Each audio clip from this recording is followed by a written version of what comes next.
Hey guys, this is Caesar right here at a Chevy dealership in California.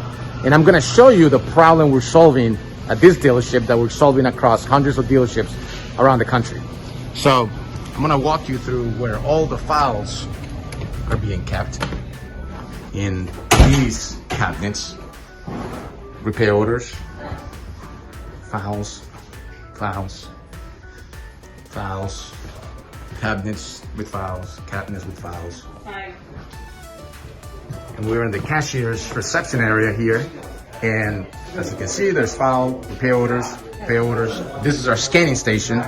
And I'm just gonna show you how to scan a repair order, how easily it is. Load up the repair order on the scanner, click on scan repair order.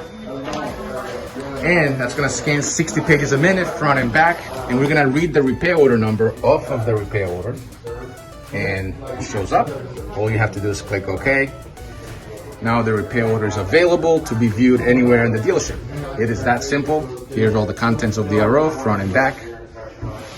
That's our scanning station.